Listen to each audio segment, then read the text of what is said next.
እስከ ሌሊቱ 9 ሰዓት ድረስ ቅዳሜ ቲክቶክ ላይ ከሆንክ አንተ ከእግዚአብሔር መንፈስ የራቅ በደለኛ ነህ።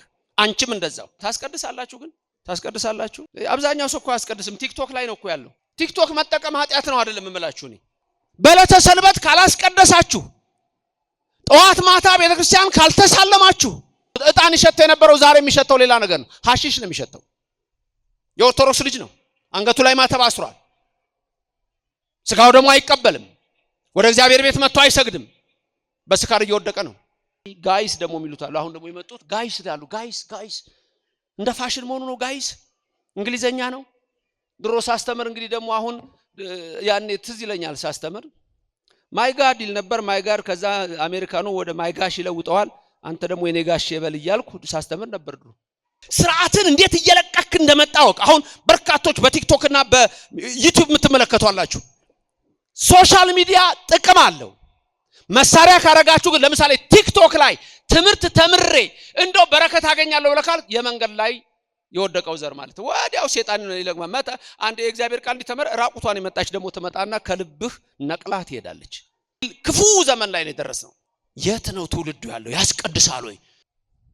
ዛሬ በዚህ ቀን እንደተሰበሰባችሁ እናንተ ህዝበ ክርስቲያን ሁላችሁ ነፃ በመታወጣ ሰማያዊት ኢየሩሳሌም ይሰብስባችሁ።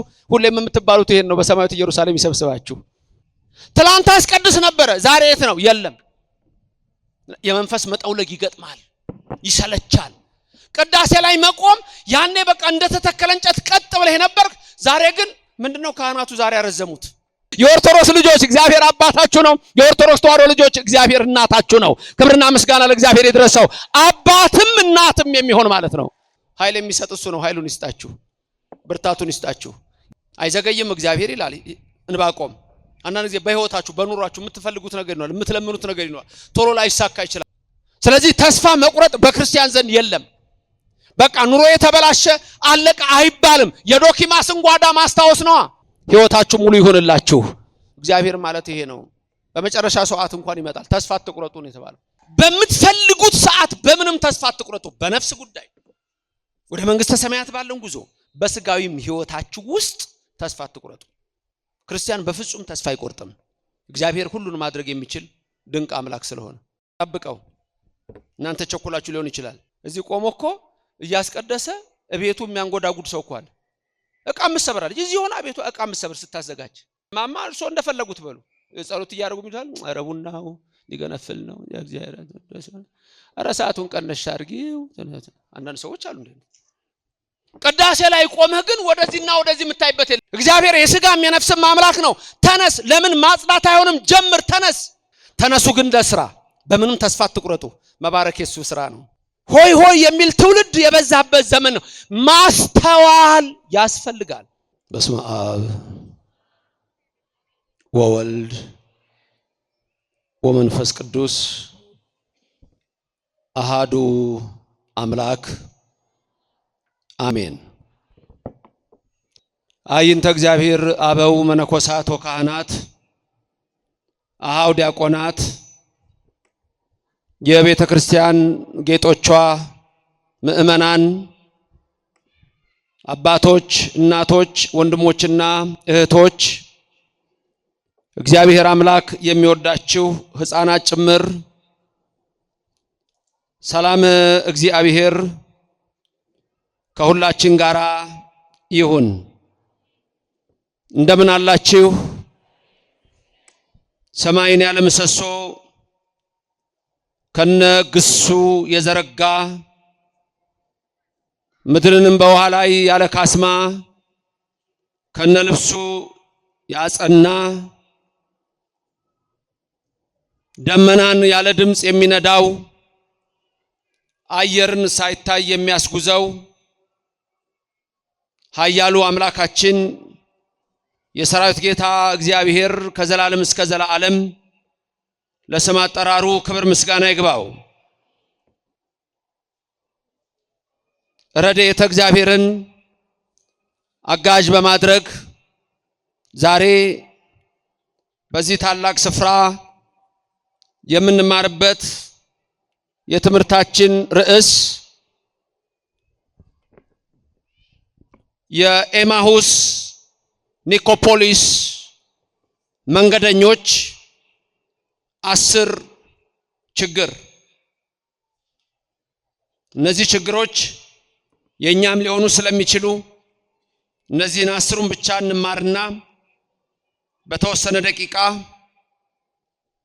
ከዛ በኋላ ደግሞ 15 ደቂቃ ሌላ ሰዓት እንወስድና በኔ በኩል ያለውን የዕለቱን መርሃ ግብር እናጠቃልላለን። ሰው ለሰው አስተዋሽ ነው። ሰው ለሰው አሳሳቢ ነው። በልቡና የሚያሳድር በአእምሮ የሚቀርጽ የቃሉ ባለቤት ሕያው እግዚአብሔር የምትሰሙትን ቃል ሁሉ በልቡናችሁ ጽላት ይጻፍላችሁ። ለእኔም ለምናገረው ማስተዋልና ምስጢሩን እንዲያድለኝ አንደበቴንም እንዲያከናውን የአምላክ ቅዱስ ፍቃድ ይሆን ዘንድ ሁሉ ጊዜ በጸሎታችሁ አስቡኝ። ይህ ቃል የሚሰማችሁ ሁሉ ሐሳብ ሕሊናችሁ በሰማያት ይኑር። ያላችሁበትንም ስፍራ ወቁ። የጽድቅን ቃል ደስ በሚያሰኙ ጆሮዎች አድምጡ። አንድም እንኳ በዚህ ቅጽር እንዲሁም ደግሞ በቤት ሆናችሁ የምትከታተሉ ሁሉ ልቦናችሁን ለሰራዊት ጌታ ለእግዚአብሔር አስማርኩ። የኤማሁስ ኒኮፖሊስ መንገደኞች 10 ችግር ቅዱስ ሉቃስ ከጻፈው ስለራሱ ካወራው ምዕራፍ 24 ላይ ያለውን ቃል እንመለከታለን። ምዕራፍ 24 ላይ ከአራቱ ወንጌላውያን አንዱ የሆነው ሉቃስ የጌታችን የመድኃኒታችን የኢየሱስ ክርስቶስ ትንሣኤን በጻፈበት በዚህ ስለ ሁለቱ ሰዎች ብሎ ራሱን ጨምሮ ከኒቆዲሞስ ጋር ያለውን የትንሣኤ ቀን ውሎ ይነግረናል።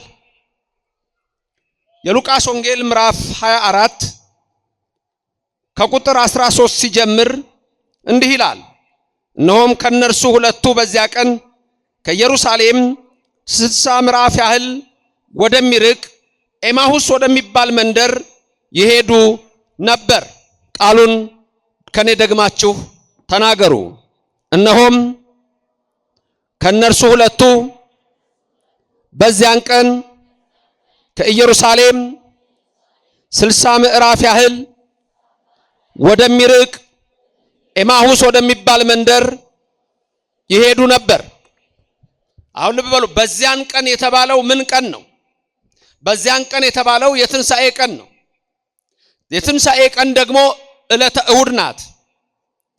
በዛ በዕለተ እሁድ ከነርሱም ሁለቱ የሚላቸው ከ120 ቤተሰብ መካከል ሁለቱ ናቸው። የጌታችን የኢየሱስ ክርስቶስ ቤተሰቦች 120 ይባላሉ። ቁጥራቸው ሲዘረዘር እንዲህ ነው። 12 ሐዋርያት፣ 36 ቅዱሳት አንስት፣ 72 አርድእት ናቸው። በማቴዎስ ወንጌል ምዕራፍ 10 ላይ 12ቱን እንዴት እንደጠራቸው ታያላችሁ። በሉቃስ ወንጌል ምዕራፍ 10 ላይ ደግሞ ሌላውን 70ውን ጠራ ብሎ 72ቱን እንደጠራ ታያላችሁ። አጠቃላይ 36 ቅዱሳት አንስት አሉ። እነዚህ የጌታ ቤተሰብ ተብለው በጰራቅሊጦስ ዕለት መንፈስ ቅዱስ የወረደላቸው ድንግል ማርያምን መሃላቸው አድርገው ንግስታችን እመቤታችን እያሉ የሚጠሩ ነበሩ። አሁንም እመቤታችን በመካከላችን ትሁንልን። የነቢያት የሐዋርያት የሊቃውንትን ጉባኤ ባረከ፣ የኛንም ይባርክልን። ከነርሱም ሁለቱ በዚያን ቀን ከኢየሩሳሌም 60 ምዕራፍ ያህል ወደሚርቅ ኤማሁስ ወደሚባል መንደር ይሄዱ ነበር። ሁለቱ የተባሉት ሉቃስና ኒቆዲሞስ ናቸው። ወይም ሉቃስ በሌላ ስሙ ቀለዮጳ የተባለው ሉቃስ ነው። ሉቃስና ኒቆዲሞስ የትንሣኤ ቀን ወዴት ነበር የሚሄዱት? ወደ ኤማሁስ ነበር የሚሄዱት። ከየት ወዴት ነው የሚሄዱት? ከኢየሩሳሌም ወደ ኤማሁስ። ስለዚህ 10 ችግሮች ምን እንደሆኑ ልንገራችሁ። አንደኛ፣ የሚሄዱበትን መሄድ ወደ የነበረባቸው ቦታ አያውቁም። አንደኛ ትልቁ ችግራቸው እሱ ነው። አንደኛ የሚሄዱበትን አያውቁም። ሁለተኛ ችግራቸው እርግጥ ነው እየሄዱ ይነጋገሩ የነበረው ስለ ኢየሱስ ክርስቶስ መከራ ነበረ፣ ግን አይናቸው ተይዞ ነበር። ክርስቶስ መካከላቸው መጥቶ አብሯቸው እየሄደ ነበረ፣ ግን አላወቁትም። አይናቸው ተይዟል። ለምን አይናቸው ተያዘ? 10 ችግሮች አሉባቸው። አንደኛው መሄድ ወደ ነበረባቸው ስፍራ እየሄዱ አይደሉም። 2 ጠውልገዋል። ምክንያቱም በቁጥር 17 ሉቃስ 24 ላይ ምን ይላል? ኢየሱስ ክርስቶስ ምን አላቸው? እየጠወለጋችሁ ስትሄዱ እርስ በርሳችሁ የምትነጋገሯቸው እነዚህ ነገሮች ምንድናቸው አላቸው። እየጠወለጋችሁ ስትሄዱ። መጠውለግ መንፈሳዊ መቀጨጭ፣ መንፈሳዊነት መውደቅ። ሁለተኛው ችግራቸው ይሄ ነው፣ መጠውለግ። ሶስተኛው ችግራቸው ደግሞ እነዚህ ሰዎች የነበረው ምንድነው? ኢየሱስ ክርስቶስ ማ እንደሆነ አለማወቃቸው ነበር። ሶስተኛው ችግራቸው ኢየሱስ ክርስቶስ ማን እንደሆነ አለማወቃቸው። ምክንያቱም ምን ብለው ነው የገለጹት?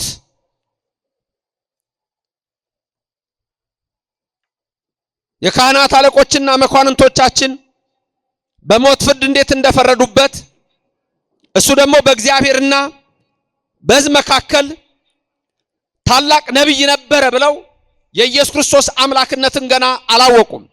አራተኛው ችግራቸው ደግሞ ለማን እንደሚያወሩ አያውቁም። አምስተኛው ችግራቸው ተስፋ የቆረጡ ነበሩ። ተስፋ መቁረጥ በሃይማኖት ዘንድ በሽታ ነው። ስለዚህ አምስተኛ እነዚህ ሰዎች ተስፋ የቆረጡ ነበሩ። ምክንያቱም ተስፋ አድርገን ነበረ ኢየሱስ ክርስቶስ እነሆ የዓለም ቤዛ ነው ብለው እንደሚቤዥ እስራኤልን በማለት በዚህ ችግር አላቸው። ሌላው ችግራቸው እነዚህ ሰዎች አንደኛ ሴቶቹ ኢየሱስ ተነስቷል ያሏቸውን አላመኑም። 7 8 መላእክት ኢየሱስ ተነሳ ብለው የሰበኩትን አላመኑም። እንደዚሁ ደግሞ ሌላው ችግራቸው ከነርሱ መካከል ሁለቱ ያሏቸው ጴጥሮስና ዮሐንስ ወደ መቃብሩ ስፍራ ሄደው ኢየሱስ ተነስቷል ብለው ነበረ። ይሄን ሁሉ አላመኑም። ሌላው ችግራቸው 9ኛው ችግራቸው አለማስተዋል ነበረ። 10ኛው ችግራቸው ልባቸው የዘገየ ነበረ። የነዚህ ሰዎች ችግር ይሄ ነው። 10 ነው። 10ሩ ችግራቸው አንደኛ ወዴት መሄድ እንዳለባቸው አያውቁም። ሁለተኛ በመንፈስ የጠወለጉ ናቸው። ሶስተኛ አላዋቂ ናቸው። አራተኛ ስለ ኢየሱስ ክርስቶስ አላወቁም። አምስተኛ ተስፋ የቆረጡ ናቸው። 6 ሴቶች የተናገሩትን አላመኑም። 7 መላእክት የመሰከሩትን አላመኑም። 8 ጴጥሮስና ዮሐንስ የመሰከሩትን አላመኑም። 9 የማያስተውሉ ናቸው። 10 ልባቸው የዘገየ ነበረ። እነዚህ የኤማሁስ መንገደኞች ትልቅ ችግር ነው። ዛሬም የኔና የናንተ ችግር ከነዚህ ከ10ሩ የተወሰነው እኛ ይነካናል። የመጀመሪያ ችግር ምንድነው? ቦታን አለማወቅ፣ መንገድን አለማወቅ። ለምሳሌ መንገድ ሁለት አይነት መንገድ ነው አሁን እዚህ ጋር ያለው። መኖር የነበረባቸው አንድ ቦታ ነው። የት? ኢየሩሳሌም። ምክንያቱም ትንቢት የተነገረው የት ነው? ኢየሩሳሌም። ጌታ የሚሰቀለው የት ነው? ኢየሩሳሌም። ጌታ ሞትን የሚቀምሰው የት ነው? በኢየሩሳሌም ቀራንዮ ተራራ። ጌታ መቃብሩ የተሰናዳው በአርማቴም መሴፋው ሰው የት ነበረ? በዮሴፍ መቃብር ስፍራ ኢየሩሳሌም። ጌታ የሚነሳው የት ነው? ኢየሩሳሌም። መቼ? እሁድ። እነሱ ግን ወዴት እየሄዱ ነው? ወደ ኤማሁስ። ኤማሁስ ምን ይደረጋል? ጌታ እዛ አልተሰቀለ፣ ጌታ እዛ አልተነሳ፣ ጌታ እዛ መከራን አልቀመሰ። ስለዚህ ሞትን ድል አድርጎ የሚነሳው በኢየሩሳሌም ነው እንጂ በኤማሁስ አይደለም። የትንሣኤው ቀን እነሱ ግን ወዴት ሄዱ ነበረ? ወደ ኤማሁስ። ምን ሊያደርጉ? ይሄ ትልቁ የብዙ ሰዎች ችግር ነው። የት ነው መገኘት ያለብን የሚለው ትልቁ ችግር ነው። ሰዎች መነሻ አላቸው፣ መድረሻ አላቸው። አንድ ራበርት የሚባል ሰው የጻፈው ጽሑፍ አለ። ግሪክ ሀገር ሄዶ ነው። ግሪክ ሀገር ሄዶ አቴናን እየጎበኘ ጥንት ነው፣ በማፕ ነው የሚሄደው። ከአቴና ከተማ ወጥቶ ወደ አቴና ለመመለስ መንገድ ጠፋው። መንገድ ሲጠፋው ማን ነው የሚያሳየኝ እያለ መኪናውን እየነዳ ሲሄድ አንድ ሰውዬ ፍየል እየጎተተ ሲሄድ አጋጠመው። እንደምናሃለው በተኮላተፈ ግሪክኛ ሰላምታ ሰጠው፣ እሱም ሰላምታ ሰጠው። መኪና ውስጥ ሆኖ ነው የሚያናግረው ሰውየውን። ቦታ ጠፍቶት ነው ይሄ ሰውዬ። የት ጋር ነኝ አለው። ያ ፍየል የያዘው ሰውዬ እዛ ጋር ነህ አለው። እንደሱ አይደለም መልሱ አይደል? ሰውየው ቦታ ነው ይፈልገው። ወዴት ነው ያለሁት ነው። የት ነህ ሲለው እዛ ጋር ነህ። አይ ጥያቄ ያልገባውም አለ። ወረደና ሄደና አጠገቡ ማፒሶ ቆሞ የት ጋር ነው ያለሁት አለው። እዚህ ጋር ነህ። በቃ ይሄ ሰውዬ መንገድ ሊነግረኝ አይችልም፣ ምንም የሚያውቀው ነገር የለም። ተመለስኩና መኪናዬ ውስጥ መንዳት ስጀምር ጠራኝ አለ። ወዴት ልትሄድ ነው? የት እንዳለው ሳላቅ ወዴት እንደሚሄድ በምን አውቃለሁ? ዓለም በሁለት ጎራ የተከፈለ ነው። በግ አለ፣ ፍየል አለ፣ ስንዴ አለ፣ እንክርዳድ አለ። መልካሚቱ መንገድ አለች፣ ክፉ መንገድ አለች። ኤርምያስ 6:16 ላይ እንዲህ የሚል ቃል አለ። ከኔ ቀጥላችሁ ተናገሩ። መልካሚቱ መንገድ የቷ እንደሆነ ይጠይቁ። እየሰማችሁ ነው? መልካሚቱ መንገድ የቷ እንደሆነች ጠይቁ። የቀደመችው መንገድ የቷ እንደሆነ ጠይቁ።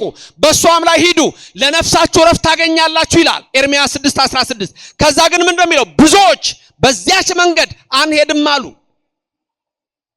መንገድ ምንድነው?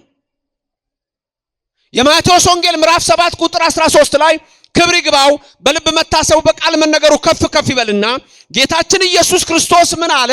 በጠበበው መንገድ ግቡ፣ በሰፊው መንገድ አትሂዱ። በጠባው መንገድ ሕይወት አለ፣ በሰፊው መንገድ ሞት አለ አለ። መንገድ ወዴት ነው? የኤማሁስ መንገደኞች ትልቁ ችግራቸው መገኘት ባለባቸው ስፍራ አልተገኙም። እነሱ መገኘት ያለባቸው ትንቢት የተነገረው ሞትን ቀምሶ ሞትን ድል አድርጎ ሙስና መቃብርን አጥፍቶ የሚነሳበት ቦታ ኢየሩሳሌም ነው። እሱም እሁድ ቀን ነው። እነሱ ግን ወደ ኤማሁስ ሄዱ። የኤማሁስ መንገድ ስንት ሰዓት ቢፈጅ ይመስላችኋል? ከኢየሩሳሌም ኤማሁስ ለመሄድ 8 ሰዓት ይፈጃል በእግር። በመኪና በአሁኑ ሰዓት የ30 ደቂቃ መንገድ ነው። 8 ሰዓት ነው የሚፈጀው በእግር። ያውም የድሮ መንገድ ነው። አሁን አስፋልት ተሰርቷል። 8 ሰዓት ጠዋት ክርስቶስ በሚነሳበት ዕለት እነሱ ወዴት ናቸው? ወደ ሌላ ስፍራ ነው የሚሄዱት። ስለዚህ ሰዎች የት ነው የሚሆኑት የሚለው በጣም ወሳኝ ነገር ነው። ወዴት ነው የምንሄደው? የት ነው የምንሄደው? ባጭሩ ኢየሩሳሌም ኦርቶዶክስ ተዋሕዶ ቤተክርስቲያን ናት። ሰዎች መገኘት ያለባቸው በዚች ቤተክርስቲያን ነው። በዚች ቤተክርስቲያን የኢየሱስ ዓለምን የማዳኑ ተግባር ከጽንስ እስከ እርገት ከዛም እስከ ምጽአት የሚነገረው በዚህ ቤተክርስቲያን ነው። ትውልዱ ግን ወዴት ነው ያለው?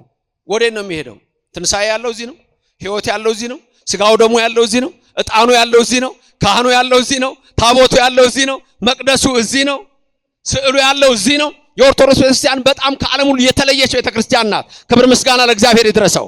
መጀመሪያ ገና ወደ ቤተክርስቲያን በምንመጣበት ሰዓት ልዩነታችን ልንገራችሁ። ወደ ቤተክርስቲያን ስንመጣ የመጀመሪያው ልዩነት በሩ ላይ ይጀምራል። እናንተ ከበር ምን አድርጋችሁ ትገባላችሁ? ሰግዳችሁ። ወደ መቅደስ ሲገቡ ጫማችሁ ምን አድርጋችሁ ትገባላችሁ? አውልቃችሁ። ከሙሴ ጋር አንድ ናችሁ። ከኢያሱ ጋር አንድ ናችሁ። ሙሴ ጫማውን አወለቀ፣ ኢያሱም እንዲሁ አደረገ። እስጢፋኖስም ሰበከ። ወደ መቅደሱ ስትገባ የእግርህን ጫማ አውልቅ የተቀደሰ ነው ይላል። ይህ የሚፈጸመው በኦርቶዶክስ ቤተክርስቲያን ነው። ሌላ ቦታ ብትሄድ አይደረግም። ኮርጃው የሚያረጉም ካሉ ውስጡ ባዶ ነው። ወደ ኢትዮጵያ ኦርቶዶክስ ተዋሕዶ ቤተክርስቲያን መቅደስ ስንመጣ ወደ ውስጥ ስንገባ ገና አይናችንም ያዋል። አምስቱም የስሜት ሕዋሳት ይሰራሉ። እየሰማችሁ ነው? አምስቱም የስሜት ሕዋሳት በዚህ ይሰራሉ። አይን ያያል፣ ታቦቱን ያያል፣ ካህኑን ያያል፣ ጽናውን ያያል፣ መስቀሉን ያያል። አይን ያያል። የምታዩት ብዙ ነገር ነው። ቀሳውስቱ የሚሄዱት ዑደቱ ሚስጥር አለው። ዲያቆናቱ የሚዞሩት ሚስጥር አለው። በአይናችሁ ታያላችሁ፣ በጆሮአችሁ ደግሞ ምን ትላላችሁ? ትሰማላችሁ። ማህሌቱን ትሰማላችሁ፣ ሳታቱን ትሰማላችሁ፣ ቅዳሴውን ትሰማላችሁ፣ ዝማሬውን ትሰማላችሁ። በአፋችሁ ምን ታረጋላችሁ? ታመሰግናላችሁ በቃላችሁ። ስጋው ደሙ ትቀበላላችሁ፣ ጸበል ትጠጣላችሁ። በአፍንጫችሁ ምን ታረጋላችሁ? የመስዋዕቱ መዓዛ ይሸታችኋል፣ ዕጣኑ ይሸታችኋል። ራሱ ኢየሱስ ክርስቶስ ዕጣን ነው እያላችሁ ትቀድሳላችሁ። እናቱ ድንግል ማርያም ዕጣን ናት እያላችሁ ትቀድሳላችሁ። የኦርቶዶክስ ቤተክርስቲያን ከሌላው የሚለየው በዚህ ነው። የክርስቶስ ነገር ያለባት ቤተ መቅደስ ናት፣ ኢየሩሳሌም ናት፣ አምሳል ናት። ከዚህ ቤተክርስቲያን ወዴት ነው የምትሄደው? በዛ ትንቢት የለም፣ በዛ ትንሣኤ የለም፣ በዛ ሕይወት የለም፣ በዛ ተድላ የለም፣ በዛ ደስታ የለም። ወዴት ነው የምትሄዱት? የኤማውስ መንገደኞች ትልቁ ችግራቸው ያ ነበር። እናንተ ወደ ቅዱስ ቤተክርስቲያን ስትመጡ እንዳልኳችሁ የምታዩት ነገር በእጃችሁ ምን ታረጋላችሁ? ታጨበጭባላችሁ። ስታጨበጭቡ ለምን ነው የምታጨበጭቡት? ምስጋና ልክ ነው። ጥፉ ደዊክሙ ይላል። እጃችሁን አጨብጭቡ ይላል ለምስጋና። ሌላ እሺ፣ በምስጋና ውስጥ ምንድነው ያለው? ሌላ ነገር ምንድነው ያለው? በሌላ ነገር እሺ፣ እንደኔ አጨብጭቡ፣ እንደኔ አጨብጭቡ ሁላችሁ በደም። በቃ እጃችሁን አመማችሁ አላመማችሁ? እኔ አሞኛል አላጨበጨባችሁም ማለት ነው። ነካ ነካ ነው እንዲያረከው ያማል አያምም። ምስጋናው ብቻ አይደለም፣ ክርስቶስ በጥፊ መመታቱን ነው የምታስቡት ስታጨበጭቡ። ረቂቅ ነው የኦርቶዶክስ ቤተክርስቲያን ሚስጥሯ። ክብር ምስጋና ለእግዚአብሔር ይድረሰው። ሕማሙ የሚነገርባት፣ ስቃዩ የሚነገርባት ቤተክርስቲያን ዝም ብሎ አይደለም የምታረጉት። እቺ ነች ቤተክርስቲያን። አሁን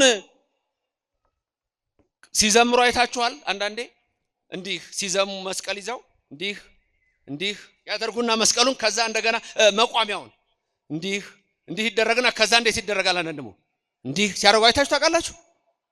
ምንድነው የሚያደርጉት? እንደውም አንዳንዴ ደግሞ እዚህ ላይ የሚያደርጋሉ ሲያሸበሽቡ አረጉ እዚህ ላይ። ከዛ እግርስ አንከስ የሚል አይመስላችሁም? ትንሽ ሲያሸበሽቡ እንዲህ ሲሉ አይታችሁ ታውቃላችሁ? በደንብ ነው የምታዩት። እንዲህ መዘመራኑ አታረጉም? ምን ያደርጋሉ? ምንድነው ይሄ? ኢየሱስ የተሰቀለበት መስቀል አምሳል ነው። መቋሚያ ዝም ብሎ መቋሚያ አይደለም፣ ዜማው የሚቆምበት ነው እንጂ አንተ ተደግፈ እንዲቆምህ እንቅልፍ የምትለጥጥበት አይደለም። መቋሚያው ጥሩ ነው ለሱም። እንዴ አድርግ፣ ሽማግሌዎች አርጉ፣ መቋሚያ ያዙ፣ ደገፍ በሉ። ጎሽ የበረታ ቆሞ የደከመ ነው። ዋናው ሚስጥሩ መቋሚያ ማለት ግን መቋሚያ ዝማሬውን የክርስቶስን መከራ የምንነግርበት፣ ትንሣኤውን የምንሰብክበት ማለት ነው። እንዲህ የሚያደርጉት ኢየሱስ ሆይ አንዴ ወደ ቀያፋ፣ አንዴ ወደ ሐና፣ አንዴ ወደ ጲላጦስ፣ አንዴ ወደ ሄሮድስ አንገላቱና በማዕከላዊ ምድር በኢየሩሳሌም ሰቀሉ ሲሉ እንዲህ መስቀሉን ተከሉት። ሰማችሁ? ከዛ እዚህ ላይ ያደረጉም መስቀሉን ተሸክሞ ወጣ። እናንተ ጌታ የሚሰቀልበትን እንዲህ የሚለው ደግሞ ሲወድቅ ሲነሳ ነው። የኦርቶዶክስ ቤተክርስቲያን ብቻ ይሄ ሚስጥር አላት። ክብርና ምስጋና ለእግዚአብሔር ይድረሰው፣ ስሙ የተመሰገነ ይሁን። ቆይ መቋሚያ እንደው በደንብ ከተሰራ በእውነት ከላይ ያለው እንዲህ ያለው ምልክት በምንድን ነው የሚሰራው? ዋናው ግድ የለም በብረትም ይሁን በወርቅም ይሁን፣ ዋናው ግን በምን እንደሚሰራው ልክ ነው። በምንድን ነው? በቀንድ ነው የሚሰራው። ዋናው በቀንድ ነው።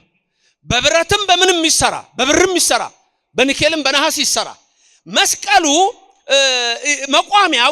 መቋሚያው የመስቀሉ ሚስጥር ሆኖ ከላይ ግን መቋሚያዋ እንዲህ ያለ ቅርጽ ነው አይደል ያላት? እንዲህ አይነት ቅርጽ ናት። አሁን እዚህ ጋር መቋሚያ ስለሌለ ነው። አዲሱ መቅደስ ስንገባ ይኖራል እዛ አለ። እቺ ማለት መቋሚያ ስትገቡ ልብ ብላችሁ እቺ ማለት ይሄ ማለት ነው። ይሄ ቀንዱ ማለት ነው። እንዲህ ቀንድ የሚደረገው ለዛ ነው። በግ የተባለው ደግሞ የኔና የናንተ አምላክ ኢየሱስ ክርስቶስ ነው። አብርሃም ልጁ ይስሐቅ ሊሰዋ ወደ ሞሪያ ተራራ ሲወጣ ይስሐቅ አባቱ ምን ብሎ ጠይቆት ነበር? አባ መስዋዕቱ የታለ አለው። የታል መስዋዕቱ? ሞንታርቦ እንደውም 4 ነበር መደረግ የነበረበት እኮ። የታል መስዋዕቱ? ልጄ የአምር እግዚአብሔር ያውቃል አለው። ወዴት ነው መስዋዕቱ ሲል ከዛ ሞሪያ ተራራ ቀራንዮ ነጭ በግ በዕፀ ሳቤቅ የተያዘ አሳየው። በይስሐቅ ፈንታ እሱ ቤዛ ሆነ። ያ በግ የኢየሱስ ምሳሌ ነው። ሐረግ እንዲህ የተያዘችበት ደግሞ ማን ናት? እመቤታችን ድንግል ማርያም ናት። ክብርና ምስጋና ለእግዚአብሔር ይድረሰው። ሐረግ ብለን የምንጠራት የወይን ሐረግ የምንላት እሷን ነው። መስከረም 25 ጀምሮ ጽጌ ሲቆም ዲያቆናት ሴብቅ ጸጋኪ ሲሉ ስሙ ሐረገ ወይን ይላል። ተመስሊ ሰማየ ወትወልድ ፀሐየ ወታገምሪ አዶናየ ሐረገ ወይን የሚል ዘማለ። ሰማይን ትመስሊያለሽ፣ ፀሐይን ትወልጃለሽ፣ አዶናይን ትሸከሚያለሽ። የወይን ሐረግ እኮ አንቺ ነሽ።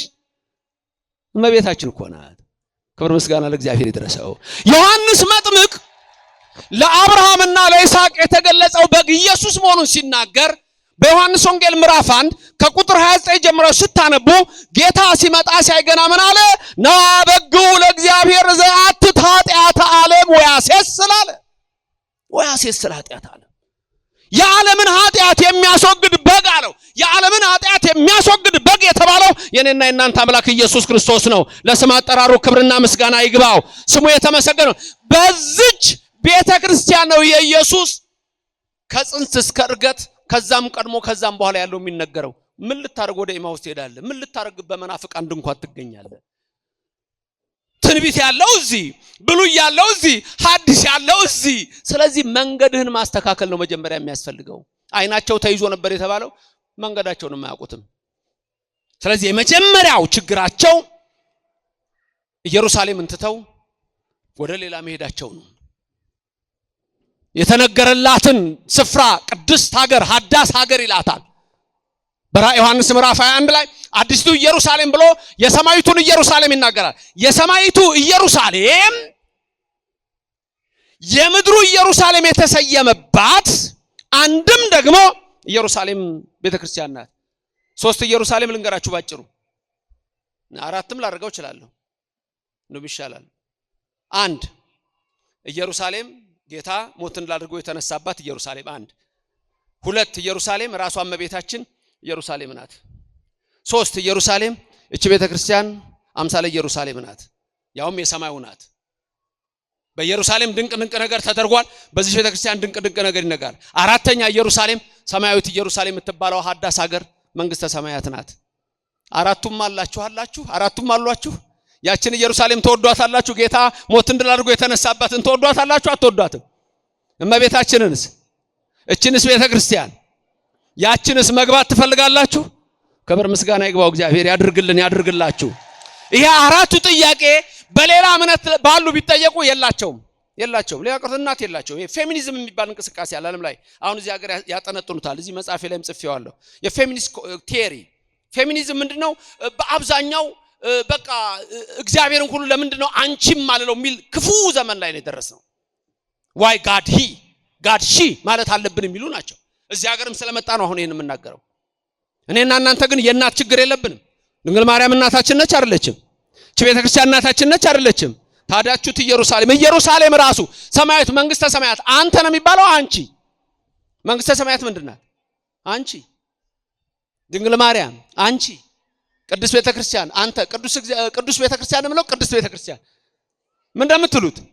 ቅድስት እናቶች ክብር ያለባት የሚነገርበት እግዚአብሔር እርሱ ራሱ አንተ አቡነ ወአንተ እምነ፣ አንተ አባታችን አንተ እናታችን እንለዋለን። ክብር ምስጋና ለእግዚአብሔር ይድረሰው። ከኔ ቀጥላችሁ ተናገሩ ሁላችሁም።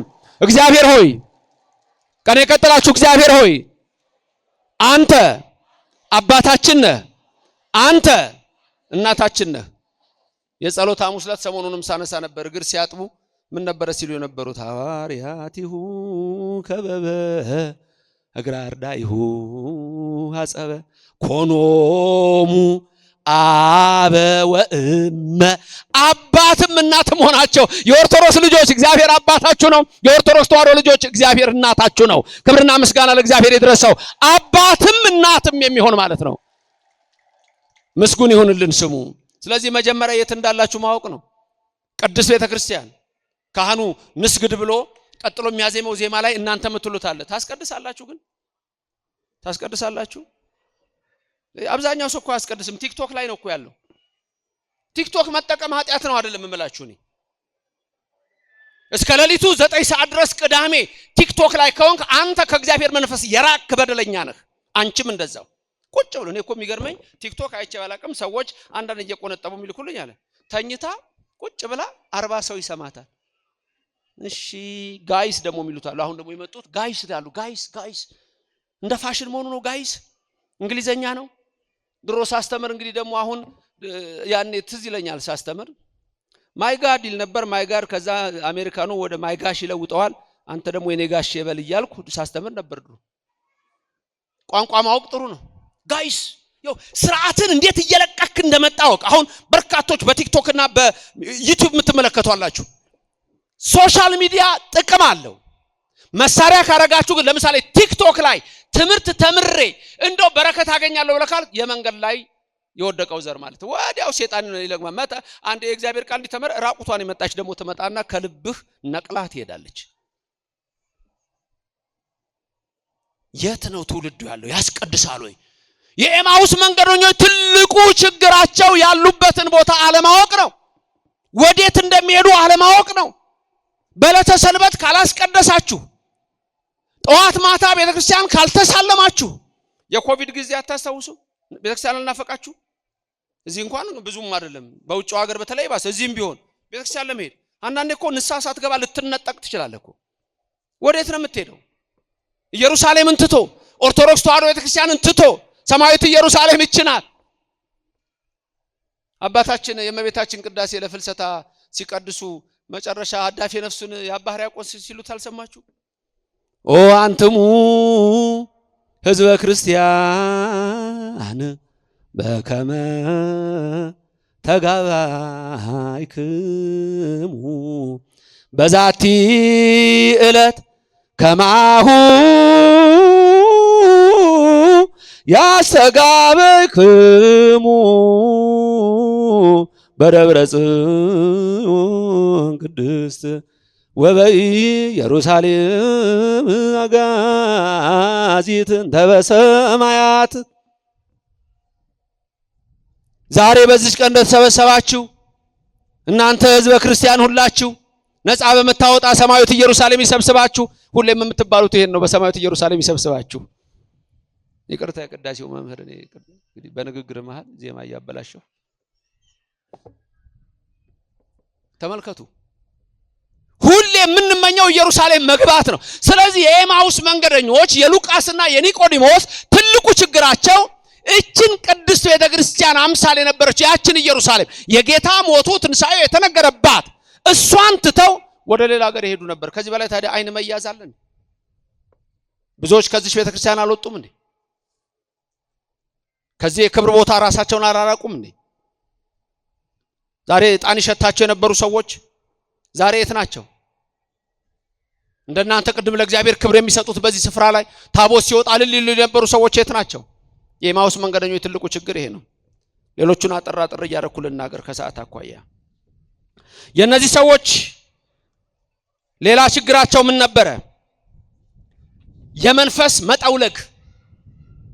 የመንፈስ መጠውለግ ማለት መሰልቸት ነው። አንዳንድ ሰዎች ብዙ ሰዎች ይዋቸው ትላንት እኔም እኮ ያኔ እኮ እማር ነበር ቤተክርስቲያን፣ ዛሬ የት ነው? የለም። ትላንት አስቀድስ ነበር፣ ዛሬ የት ነው? የለም። የመንፈስ መጠውለግ ይገጥማል፣ ይሰለቻል። ቅዳሴ ላይ መቆም ያኔ በቃ እንደተተከለ እንጨት ቀጥ ብለህ ነበር፣ ዛሬ ግን ምንድነው ካህናቱ ዛሬ ያረዘሙት? ምንድነው ዛሬ ቶሎ አይለቁንም እንዴ? እርግጥ ነው ካህናትም ያርዝሙ ማለት አይደለም፣ ስርዓት ያለው ያስፈልጋል። እኔ አሁን ማለስማማበት አላባታችን ታቦት ወጥቶ 2 ሰዓት ትምህርት ነው ያለስማማ። ታቦት ወጥቶ ገንዘብ ልመና አለስማማ። ያንን ቀድሞ ማድረግ ሰው እንዲሰጥ ማድረግ ይሰጣል። የኢትዮጵያ ኦርቶዶክስ ተዋሕዶ ቤተክርስቲያን ሕዝብ ደግሞ ደግ ነው። እግዚአብሔር ለምትሰጡት ሁሉ በረከቱን ይስጣችሁ። ስለዚህ የመንፈስ መጠውለግ ይገጥመዋል። የለም ቅድም እንዳልኩት ዕጣን ይሸተው የነበረው ዛሬ የሚሸተው ሌላ ነገር ነው። ሐሺሽ ነው የሚሸተው። የኦርቶዶክስ ልጅ ነው፣ አንገቱ ላይ ማተብ አስሯል። ስጋው ደግሞ አይቀበልም። ወደ እግዚአብሔር ቤት መጥቶ አይሰግድም። በስካር እየወደቀ ነው። የመንፈስ መጠውለግ ያስፈልጋል እና ያስጨንቃል።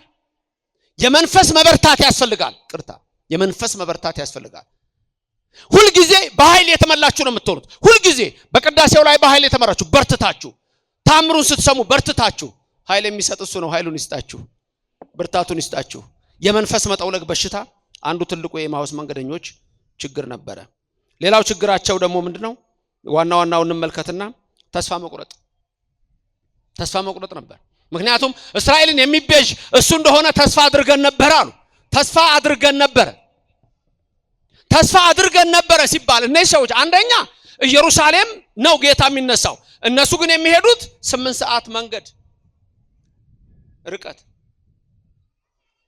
ስለዚህ እነዚህ ሰዎች የክርስቶስ ነገር ቀድሞ የተነገረው ከሞት ይነሳል የተባለው ሁሉ በእነሱ ውስጥ የለም። ተስፋ መቁረጥ በሁሉም መንገድ ተስፋ መቁረጥ አይቻልም።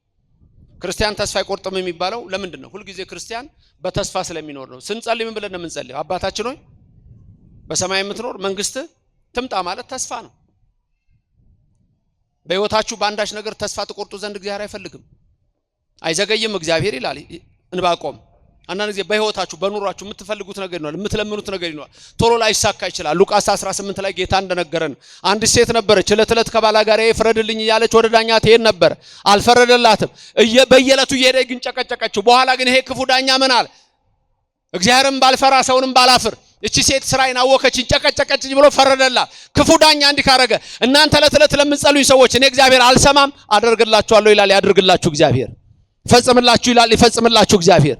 አይችልም? አያደርግም? በረከቱን ይስጣችሁ። ስለዚህ ተስፋ መቁረጥ በክርስቲያን ዘንድ የለም። በቃ ኑሮ የተበላሸ አለቀ አይባልም። የዶኪማስን ጓዳ ማስታወስ ነዋ። ወይን ጠጅ አልቆ ባዶ በሆነ ሰዓት፣ ተስፋቸው በተሟጠጠ ሰዓት ኢየሱስ ክርስቶስ በእናቱ በድንግል ማርያም ምልጃ እንደገና ውሃን ወደ ወይን ጠጅ ለውጦ 6 ጋኖች ሙሉ ሆኑ። ሕይወታችሁ ሙሉ ይሁንላችሁ። እግዚአብሔር ማለት ይሄ ነው። በመጨረሻ ሰዓት እንኳን ይመጣል። ተስፋ አትቁረጡ ነው የተባለው።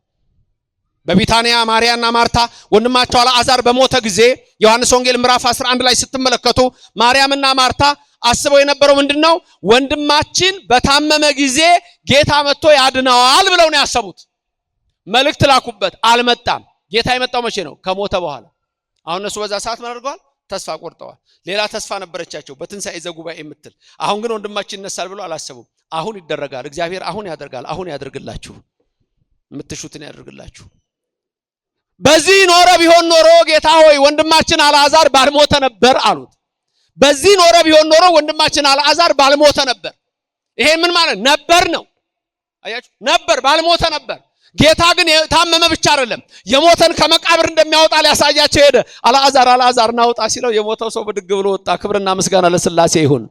ኢየሱስ ክርስቶስ በምትፈልጉት ሰዓት በምንም ተስፋ አትቁረጡ። በነፍስ ጉዳይ ወደ መንግስተ ሰማያት ባለን ጉዞ፣ በስጋዊም ህይወታችሁ ውስጥ ተስፋ አትቁረጡ። ክርስቲያን በፍጹም ተስፋ አይቆርጥም።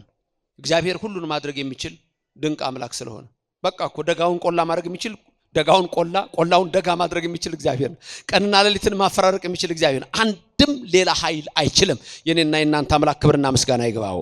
ስለዚህ እግዚአብሔር ለኔና ለናንተ የሚነግረን በዕንባቆም ነብይ ምንድነው? ተስፋ አትቁረጥ ነው። መዝሙር 69ን ስትመለከቱ ቶሎናልኝ አትዘግይብኝ። አንዳንዴ የሚዘገይ ነገር ተስፋ ያስቆርጣል። አትዘግይብኝ። አንዳንዴ ለመናችሁ ያልሆነላችሁ ሰዎች ልትኖሩ ትችላላችሁ። ምን ይሆን ችግሩ? ምስጋናችሁ ትንሽ ነው? ልመናችሁ እንዲበዛ የተደረገው አላውቅም። አንዳንድ ሰው ምክንያቱም ልመና ያበዛል፣ ሲደረግለት ግን ወዲያው ነው።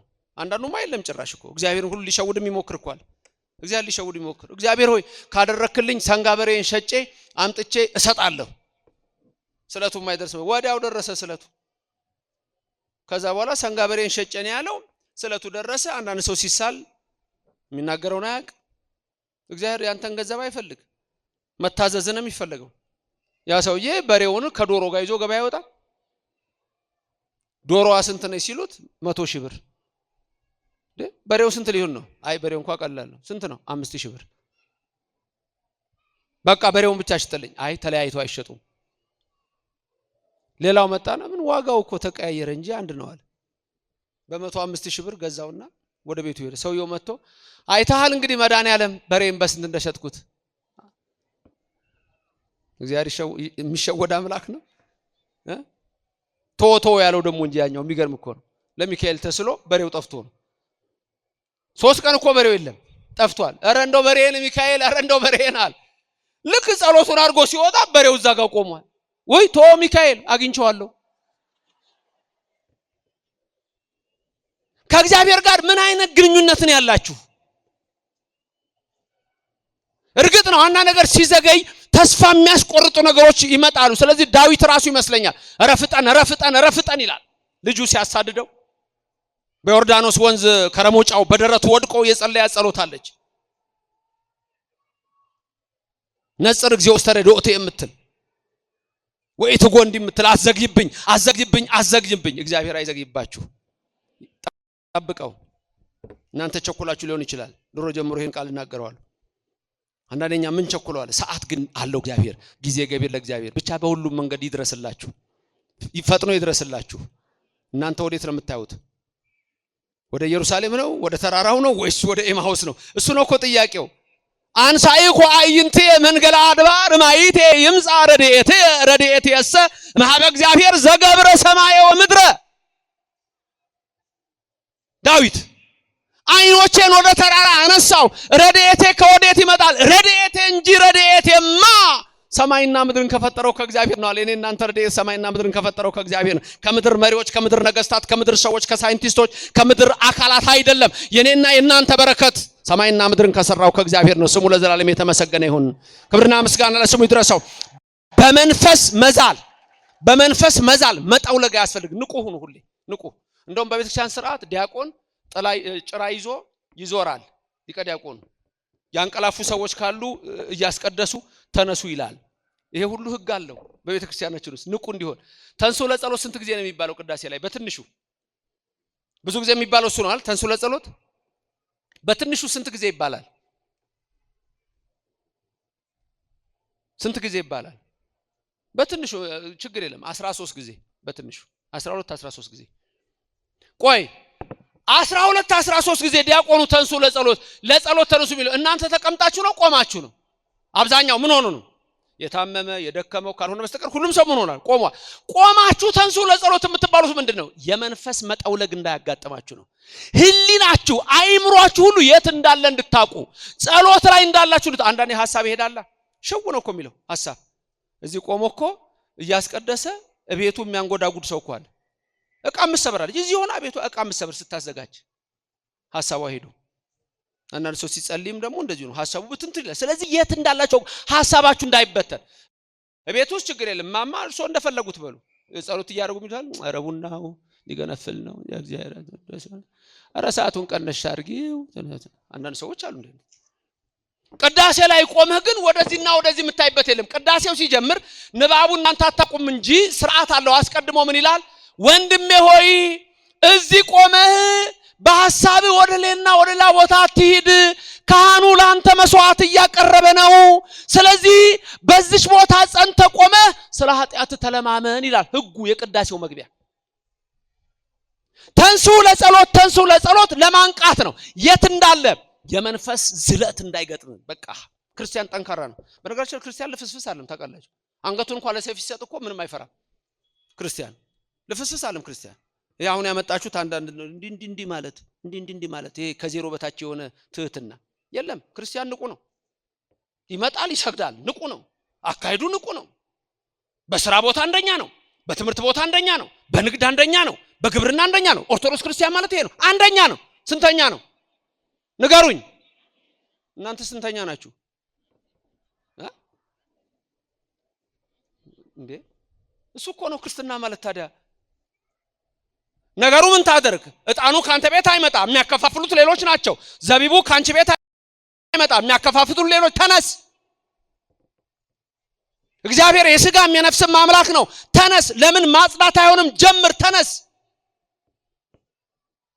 በህይወትህ በስጋም ህይወትህ በህይወትሽ በስጋ ህይወትሽ በነፍስም ተስፋ የምንቆርጥበት ነገር የለም። ቅድም ነበር ያልነው እግዚአብሔርን አንተ አባታችን ነህ። አንተ ታዲያስ አባትና እናት ነው የሚጠፋ ነው፣ እሱ የማይጠፋውን ያወርሰናል። ክብርና ምስጋና ለስሙ ይድረሰው። ስጋ ሰጥቻችኋለሁ፣ ስጋ ሰጥቻችሁ ልብስ ከለክላችኋለሁ። ነፍስ ሰጥቻችኋለሁ ነፍስ ሰጥቻችሁ ልብስ ከለከላችኋለሁ ምግብ ከለከላችኋለሁ የቱ ይበልጣል ያለው እኮ አይደል ጌታ ሲያስተምር ማቴዎስ 7 ስጋ ይበልጣል ልብስ ስጋችሁ ነው የሚበልጣው ልብስ ነው የሚበልጣው የቱ ይበልጣል ምግብ ነው የሚበልጣው ነፍስ ነው የሚበልጣው ታዲያ የሚበልጣውን ነፍስ ሰጣችሁ ስጋ ሰጣችሁ የምትበሉት ከለከላችኋለሁ እንዴ ይላችኋል እግዚአብሔር አይከለክልም ቤታችሁን በበረከት ይሙላ ተነሱ ግን ለስራ በምንም ተስፋ አትቁረጡ መባረክ የሱ ስራ ነው እነዚህ ኤማውስ መንገደኞች ትልቁ ችግራቸው መጣውለግ ነበረ እሱ ነው ሌላው ተስፋ መቁረጥ ነበረ የመጀመሪያው መንገዱን አለማወቅ ነው ከዛ በኋላ ኢየሱስ ክርስቶስ ማታስተውሉ አላቸው ሴቶቹ ተናገሩ ጴጥሮስና ዮሐንስ ተናገሩ መላእክት ክርስቶስ ተነሳሉ ወዴት ነው የምትሄዱት ኤማውስ መንገደኞች እስቲ ተመልከቱ በዚህ ቤተክርስቲያን መላእክት አሉ ሐዋርያት አሉ ነቢያት አሉ እነዚህን ሁሉ አልሰማ ብለው ገርሉ ድርሳኑን አልሰማ ብለው የት ነው ያሉት ሌሎች ወዴት ነው እየሄዱ ያሉት ወጣዋል እኮ ከዚህ የሚሄዱ አሉ ኢየሩሳሌም እዚህ ነች እነሱ ግን መንገድ ላይ ይወጣሉ ወዴት ነው የምትሄደው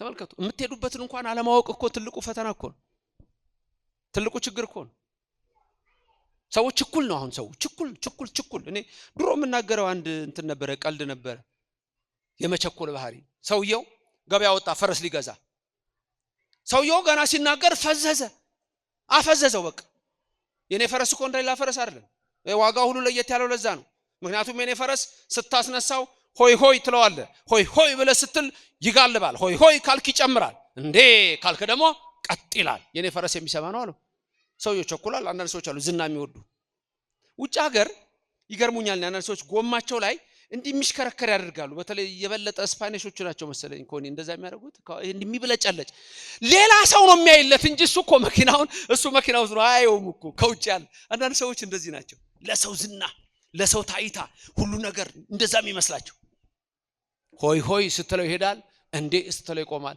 ሰውየው ማቆሚያው ነው ማልሰማ ገንዘቡ ሰጥቶ በቃ አቶ ከሌ እንዴ ያነ ፈረሳለው እንዲባል የፈለገው ፈረሱ ላይ ወጣ ማስነሻውን ማይጠፋል ሆይ ደግሞ ለማይጠፋል ሆይ አለዋ ፈረሱ መጋለብ ጀመረ ሲጋልብ ሲሄድ ሲጋልብ ማቆሚያው ምን ነበረ አለማስተዋል ከፊቱ ትልቅ ገደል አለ ጫነቀው ልክ ገደሉ ጋር ሲደርስ እንዴ ልገባ ነው እንዴ አለ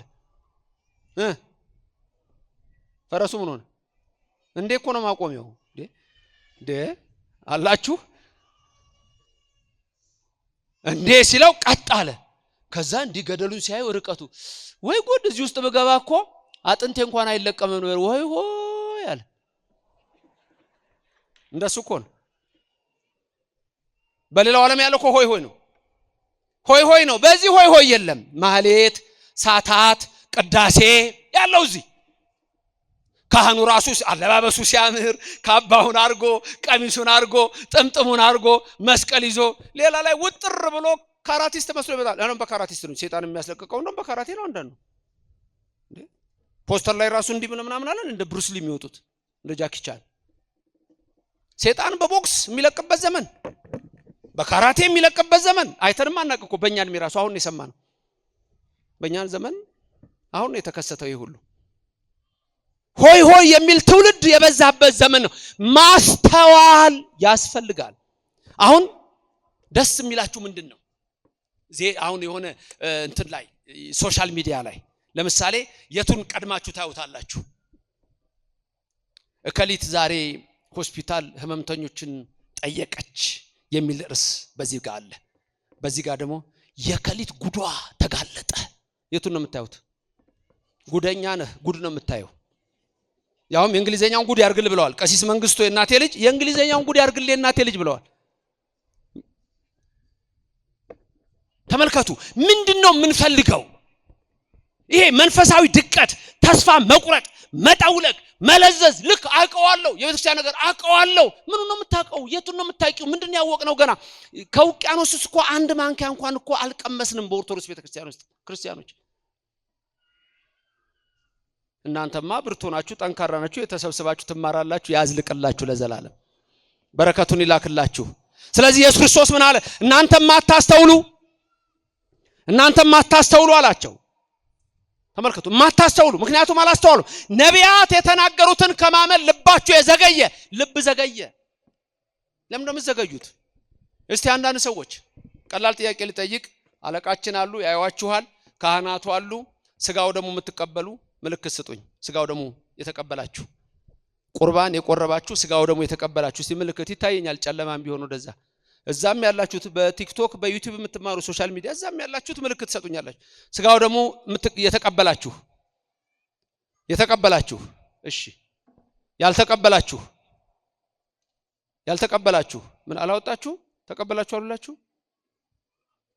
በመጀመሪያ አንድ ነገር ወቁ።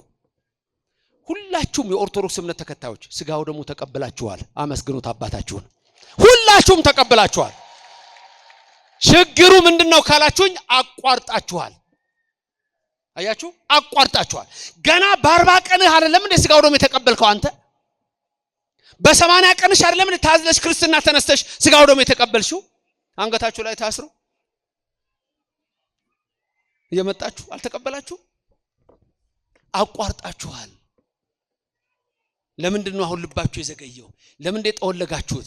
ለምንድነው የጠፋችሁት? እግዚአብሔር ይፈልጋችኋል። ቅረቡ አቤሁ ወያበርህ ለክሙ፣ ወደሱ ቀረቡ እሱም ያበራላችኋል። እግዚአብሔር ጨለማችሁን ያርቅላችሁ፣ ብርሃኑን ያብራላችሁ። ከዛ ደስ የሚለው ቃል ምንድነው? ኢየሱስ ክርስቶስ በብሉይ የነበረውን ትንቢት በጠቅላላ በትንቢት የተነገረውን በኦሪት የተነገረውን ያንን በጠቅላላ ተረጎመላቸው ይላል እዛ ሉቃስ 24 ላይ መጨረሻ ላይ ተረጎመላቸው። ከኔ ቀጥላችሁ ንገሩኝ። በብሉይ የተጻፈውን ትንቢት ተረጎመላቸው። የት ነው ትርጉሙ ያለው? እዚህ ጋር የለም። ሉቃስ 24 ላይ የለም ትርጉሙ። ተረጎመላቸው ይላል። የት ነው ያለው ትርጉሙ? አያችሁ። ለዚህ ነው በኢትዮጵያ ኦርቶዶክስ ተዋሕዶ ቤተክርስቲያን መጽሐፍ ቅዱስን ከነ ትርጓሜው የምንቀበለው። በዚች ቤተክርስቲያን ያደረገን እግዚአብሔር ስሙ የተመሰገነ ይሁንልን። ስለዚህ የምንኖርበትን ማወቅ ወሳኝ ነገር ነው። ቅዱስ ቤተክርስቲያናችን ኦርቶዶክስ ተዋሕዶ ቤተክርስቲያን ከሌሎች እምነቶች ለየት የምትለው ኢየሱስ ክርስቶስ የሚናገረውን በማድረጓ ነው። ብሉይና ሐዲስ በዚህ ቤተክርስቲያን ተከብሮ ይኖራል። የብሉይን ከዛ ጀምሮ ያለውን ተረጎመላቸው። በአቤል የደነገጡትን በሄኖክ ትንሣኤ ሙታን ሰበከላቸው። ገና መጀመሪያ አቤል ተገደለ፣ በወንድሙ ተገደለ። ከዛ በኋላ ደነገጠ የሰው ልጅ። ከዛ በኋላ ሞተን እንቀራለን እያለ ሲምል ራሱ ደመ አቤል ያጥምቀኝል ነበር። ወዲያው ግን ሄኖክን አመጣና ትንሣኤ ሰጣችኋለሁ አለን። ክብርና ምስጋና ለእግዚአብሔር ይድረስ። ሄኖክ ሞትን አልቀመሰም ይላል ኦሪት ዘፍጥረት ምዕራፍ 5 ላይ 22 ስትመለከቱ ሄኖክ ሞትን አልቀመሰም እግዚአብሔር ወስዶታልና ወይ ተረክበ ለሞት ይለዋል። ለሞት አልተገኘም ይለዋል። አልተገኘም ለሞት። እግዚአብሔር ለሞት አያድርጋችሁ፣ ለህይወት ያድርጋችሁ። ለምን ያድርገን? ለህይወት። የሥጋ ሞት አይደለም ዋናው፣ የነፍስ ሞት ነው። በነፍስ እንዳትሞቱ። ስለዚህ እግዚአብሔር ሁሉን ነግሮናል። በብሉይ ዘመን ያለውን ሁሉ ምስጢር ረቂቁን ነገር ተርጉሞ ነገራቸው። ኦርቶዶክስ ተዋሕዶ ቤተክርስቲያን የኢየሱስ ክርስቶስ ትንሣኤው የሚነገርባት አስቀድሞም ልደቱ የሚነገርባት። እስቲ ለልደት አስቡት። ለሊት ተሰብስቦ ብርሃን አብርተን ልክ ዛሬ እንደተወለደ ትንሣኤ ላይ ደግሞ ልክ ዛሬ እንደተነሳ በየቀኑ። ምክንያቱም እዚህ ቤተክርስቲያን ነው በየሁዱ ትንሣኤን ነው የምናከብረው። በየሁዱ ትንሣኤን ነው የምናከብረው። በየዕለቱ ስንሰበሰብ እግዚአብሔር ነው። በዚህ መተን ቃለ ጉባኤ ስንማር ክርስቶስ ሲያስተምር የነበረውን ያን ወንጌል ነው የምናስታውሰው። ክርስቶስ በመካከላችን ይሆናል፣ በመካከላችን ይሆንልን። ድንግል ማርያም በቀኝ በግራ ትቁምላችሁ፣ ከፊት ትምራችሁ፣ ከኋላ ትከተላችሁ። በልቡናችን ከልጇ ጋር ነግሳ ለዘላለም ትኖር። አሜን ላላችሁ ይደረግላችሁ። አሜን ላላችሁ የቆለፋችሁን ሰይጣን ከከንፈራችሁ ላይ ያርቅላችሁ። እግዚአብሔር የመንግስቱ ወራሾች እንዲያደርገን የሱ ቅዱስ ፈቃድ ይሆንልን። ስለ አንዱ ፈንታ 30 60 መቶ ያማረ ፍሬ እንድናፈራ የእግዚአብሔር ረድኤት ከሁላችን ጋር ይሁን። ክብርም ምስጋናም ሰማይና ምድር ለፈጠረው ለኃያሉ ጌታ ለእግዚአብሔር በእልልታ በጭብጨባ እናመሰግነዋለን። እግዚአብሔር ክብርና ምስጋና ይድረሰው። 40 ደቂቃ በዛ እንዴ? ትንሽ ተጨመረ መሰለኝ ተጨመረ። ትምህርቴን ጨርሻለሁ። ግን በዚህ ሶሻል ሚዲያ የሚያስተላልፉትን ሁሉ በረከት ይስጥልን። ቅድም እንዳልኩት ነው ሶሻል ሚዲያ ጥቅም አለው። ሊበላሽበት የፈለገ ትውልድ ይበላሻል። ብዙ ነገር መማር የሚፈልግ ቤቱ ቁጭ ብሎ ይማርበታል። ዋናው በመማር ደረጃ እንድታዩት ነው የሚያስፈልገው። ከንቱ ከሆነ ነገር አይናችሁን መጠበቅ ልቦናችሁን መጠበቅ ያስፈልጋል። ስለዚህ እንዲህ አይነት ትምህርቶች አሁን በዚህ ሰዓት ሲተላለፉ እዚህ ያሉት ወጣቶች በጠቅላላ እኔ ማመስገን እፈልጋለሁ። በረከቱን ይስጣችሁ። ለሁላችሁም አመስግኗቸው። ይሄ አንዳንድ ሰው እነዚህ ሰዎች ገንዘብ ለማግኘት አይደል የእግዚአብሔር ቃል ማዳረስ፣ ከዛው ደግሞ ባገኘ ሰየው እንኳን አገኘ ካገኘ የብዙ ሰዎች ችግር ነው። ሁላችሁም የሰማችሁትን በምትችሉት መንገድ የእግዚአብሔርን ቃል እንዲሮጥ ፈልጋለሁ አለ ጳውሎስ። የእግዚአብሔር ቃል እንዲሮጥ ፈልጋለሁ ያን ታደርጉ ዘንድ ያስፈልጋልና። ሌላው ይሄ ቤተ መቅደስ የምናገረው ትምህርቴን ጨርሻለሁ። ማውራው ስለዚህ መቅደስ ነው። የደብሩ አለቃ በቅርብ ጊዜ መተው ይሄን ታላቅ ቦታ የመሩ አሉ፣ ካህናቱ አሉ፣ የህንጻ ኮሚቴዎች አሉ። በጣም ግዙፍ የሆነ የእግዚአብሔር ቤት ነው እዚህ እየተሰራ ያለው። ይሄን ለማየት ለፍጻሜ እንዲያበቃን የአምላክ ፍቃድ ይሁንልን። አያስደስትም? እስከዛሬ እናንተ ገንዘብ ነው ይሄን የሰራው፣ የእናንተ ኃይል ይሄን የሰራው። ማመስገን ያስፈልጋል። እግዚአብሔርን አመስግኑት፣ ከፍ ባለ ምስጋና አመስግኑት። አሁን ግን በሶሻል ሚዲያ እዛ ጋር የሚከታተሉ ሰዎች ካላችሁ ለእናንተ ቴክስት ማድረግ ይችላሉ። የምትችሉትን በረከት ዛሬ ከዚህ ቦታ የሚተላለፈውን ከቡልቡላ መድኃኔዓለም የሚተላለፈውን ትምህርት ተከታትላችኋል። በሶሻል ሚዲያ ዩቲዩብ፣ ቲክቶክ ላይ ያላችሁ ሰዎች በእናንተ በምታቋቸው እዚህ በሚያሰራጩላችሁ ሰዎች በእነሱ ስም ለዚህ ቤተክርስቲያን ቅድም አካውንት ነምበሩ ሲነገር ስለነበረ በተለይ የንግድ ባንክ እንድትይዙ ትፈልጋለሁ። ቀለል ብሎ ብዙ ጊዜ የሚይዘው ንግድ ባንክ ነው ሰው የሚይዘው። የምትችሉትን ሁሉ ታደርጋላችሁ። እዚህ ውስጥም አሁን ምን ወር ላይ ነው ያለነው? አቤት ቀጥሎ ወደ ምንድን ነው የምንሄደው? ከዛ ምንድን ነው ሐምሌ፣ መስከረም፣ ጥቅምት 6 ወር አይደል? በ5 ወር ውስጥ 5000 ብር ልትሰጡ የምትችሉ ሰዎች ካላችሁ በ5 ወር ውስጥ ነው። መቼም አምጡት፣ ነገም አምጡት፣ ባንክ አካውንት ውስጥ ከተቱ፣ መቼም አምጡት። 5000 ብር የምትሰጡ ሰዎች እንፈልጋለን። ለዛሬ በረከት በዚህ ጉባኤ ምንድነው ዛሬ የምናደርገው? በረከት ምናቀርበው እናቀርባለን። ስለዚህ እዛ ውስጥ ያላችሁ ሰዎች በሶሻል ሚዲያ ያላችሁት 1000 ልጽፉት ትችላላችሁ። እዛ ላይ የምትችሉ ሰዎች 1000 እሱ 1000 ማለት ነው። ከዛ 128 ነው። ከዛ 744 ነው። ከዛ 944 ነው። እደግማለሁ 1128 744 944 የንግድ ባንክ ነው። ሌላ የአባይ የአዋሽ የአቢሲኒያ አለ። ይሄ ውጭ ሀገር ያላችሁ ሰዎች ይሄን ትምህርት የምትከታተሉ ሁሉ በዚህ ባልኳችሁ ሰሞን በዚህ በፋሲካው ሁሉ የምትችሉትን ለማድረግ ትችላላችሁ። አሁን ግን እኔ መመረቅ ስለምፈልግ 5000 ብር ሊሰጥ የሚችል የኦርቶዶክስ ክርስቲያን ለዚህ ደብር ስንት ወር ነው ያላችሁ? 5 ወር። በወር 1000 ብር ሊሆን ይችላል፣ ወይም ደግሞ በአንዴም ሊሆን ይችላል። በ5 ወር ውስጥ የምትከፍሉት ነው የሚሆነው ማለት ነው። መታችሁ በስልካቸው ላይ ስም ይይዛሉ። እዚህ ጋር አንዱ ለሰዎች የምትችሉ ሰዎች በረከታችሁ የምትሰጡ። ከዚህ በመቀጠል ወደዛ ነው የምንሄደው። እግዚአብሔር አምላክ በረከቱና ረድኤቱን ለሁላችን እንዲያድለን የሱ ፍቃድ ይሁንልን። መድኃኔዓለም አዳነን የሚለውን እንዘምርና 15 ደቂቃ እነዚህን ሰዎች እመርቃለሁ። መስጠት ለሚፈልጉ ሰዎች መተው እመርቃለሁ። መድኃኔዓለም አዳነን በማይሻር ቃሉ ቆመን እንዘምራለን።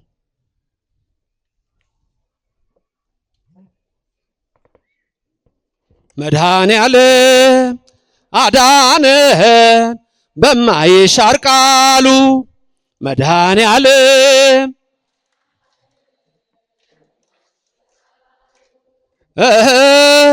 ደስ ይበለን እልል በሉ በማይሻር ቃሉ፣ ደስ ይበለን እልል በሉ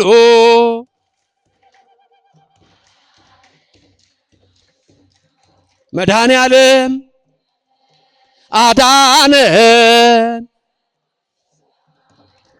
መድኃኔዓለም